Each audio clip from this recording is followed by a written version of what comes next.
அலங்காரம் வேற அழகு வேற அப்படின்னு சொல்லுவாங்க. இதா அழகு அலங்காரம் வேற வேற தான் மொழியில சில இடங்கள்ல வித்தியாசமா சொல்லணும். ஆனா அழகும் அலங்காரம் பல இடங்கள்ல என்ன உண்டுதான். அல்லாஹ் தஆலா ஹுது ஜீனத்தக்கும் இன்த குல்லி மஸ்ஜித், ஒவ்வொரு பள்ளிகளிலும் உங்கள் அலங்காரங்களை எடுத்துக்கொள்ளுங்கள் சொல்றது ஆடை உடுக்கிறது தான், ட்ரெஸ் பண்றது தான் என்ன செய்யறாங்க அதுல சொல்றாங்க. அல்லாஹ் தஆலா அதான் சொல்றான். எனவே அந்த அடிப்படையில் ஒரு அலங்காரம் என்று எடுத்துக்கிட்டீங்கன்னு சொன்னா அலங்காரம் அசல்ல கூடாதாக இருந்தாலும் அது வந்து குறிப்பிட்ட இடங்கள்ல இஸ்லாம் என்ன செஞ்சு அனுமதிச்சுக்கிறதுல இந்த ஹதீஸ் என்னது ஆடை செருப்பு அழகா இருக்கணும் ஒருத்தர் விரும்புறாரு அது பெருமையான கேட்டதுக்கு என்ன இல்லை அப்படின்னு ரசூல் ஸல்லல்லாஹு அலைஹி வஸல்லம் என்ன செய்றாங்க சொல்றாங்க.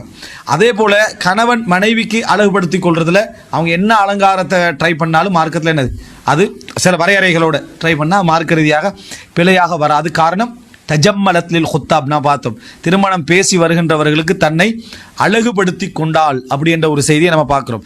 அது மார்க்க ரீதியாக என்ன அது ஒரு பிழையில் அந்த கவர்ச்சிக்காக கணவனுடைய கவர்ச்சி காட்டுறதுக்காக வேண்டி ஒரு பெண் வந்து அவங்களுக்கு பாதிக்காத அமைப்பில் அவங்களுக்கு வசதிக்கேற்ப அது இப்போ பண்ணுறாங்க. இதுலேருந்தே நம்ம விளங்கிக்கலாம் ஒரு பெண் வந்து மேக்கப் பண்ணுறது கூடுமா கூடாது, நம்ம அலங்காரம் இதில் வரும் கூடுமா கூடாது மார்க்கத்தில் அது என்ன ஒரு தடை இல்லை. எந்த லெவல் எப்படி போகணும் அப்படின்றது தான் அந்த சொல்லி மேக்கப்புக்கே இன்றைக்கு 3000 செலவழிக்கிறேன் இறுக்கி செலவழிக்கிறாங்க விளங்கிட்டா இல்லை நீ செலவழிக்காது அது மார்க்க ரீதியாக ஒரு பிழை இல்லை. ஏண்டா ஒரு கணவனுக்காக அலங்கரித்தண்டா இப்போ இல்லை அவங்க கணவனுக்காக அலங்கரிக்கிறாங்க எல்லாம் ஊரோலகத்துக்கு தானே அலங்கரிக்கிறாங்க.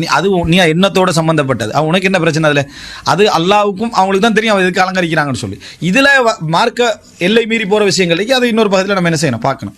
ரசூலுல்லாஹ் கல்யாணத்தில் என்ன சொல்கிறாங்க, அதாவது ஒரு கல்யாண வீட்டு பக்கத்தால் போகிறாங்க ஒரு சவுண்டும் இல்லை என்ன ஒரு இதுவும் இல்லை, அன்சார்களுக்கு கொஞ்சம் இந்த இந்த விளையாட்டுகள் கொஞ்சம் விருப்பமாக இருக்குமே அதில் கொஞ்சம் எட் பண்ணிக்கங்க சேர்த்துக்கங்கன்றாங்க ரசூலுல்லாஹ். அப்போ ரசூல் ஸல்லல்லாஹு அலைஹி வஸல்லம் அவங்களும் பிரயோசனம் இல்லை இவங்களும் பிரயோசனம் இல்லாத ஒரு சப்ஜெக்ட் தான் அது. அந்த இடத்துல ரசூலுல்லாஹ் என்ன செய்கிறாங்க அதை சேர்த்துக்கங்க ரசூல் ஸல்லல்லாஹு அலைஹி வஸல்லம் அவங்க சொன்னாங்க அப்படின்றத என்ன செய்கிறோம் பார்க்குறோம். அதே போல் பெருநாள் நாள் ஒன்றில் வந்து துஃப் அடிச்சுட்டிக்கிறாங்க, துஃப்ல வந்து இவருக்கும் பிரயோசனம் இல்லை அவங்களுக்கும் பிரயோசனம் இல்லை. ரசூல் ஸல்லல்லாஹு அலைஹி வஸல்லம் எல்லாருக்கும் பெருநாள் உண்டு, இது எங்களுடைய பெருநாள், யூதர்கள் தெரிந்து கொள்ளட்டும் எங்கள் தீனிலும் ஒரு கொஞ்சம் என்ன ஒரு ரிலாக்ஸேஷன் உண்டு சந்தோஷங்கள் உண்டு இடைவெளிகள் உண்டு என்று யூதர்கள் தெரிந்து கொள்ளட்டும் என்று ரசூலுல்லாஹ் சொல்றாங்க. ஸோ அந்த அலங்காரத்தை பற்றி ஒரு முஸ்லீமுடைய பார்வை என்று அலங்காரத்தை இஸ்லாம் எப்பயும் கண்டிக்கும் வணங்கிட்டா. அதனால தான் இந்த உலகத்தை பற்றி சொல்ற சந்தர்ப்பத்தில் என்னது அதாவது லஹூன் வலைபுன் வசீனா வதஃபாஹுர் வதகாதுர் அல்ல அப்படிதான் சொல்றாரு. ஒத்தருக்கு ஒருத்தர் அதிகரிச்சு கொள்ளல் ஒத்தருக்கு ஒருத்தர் அலங்காரம் காட்டிக்கொள்ற ஒத்தருக்கு ஒருத்தர் பெருமைக்கு தான் உலகன்றான். அப்போ உலகம் அலங்காரம் அந்த அலங்காரத்தை இஸ்லாம் விரும்பல.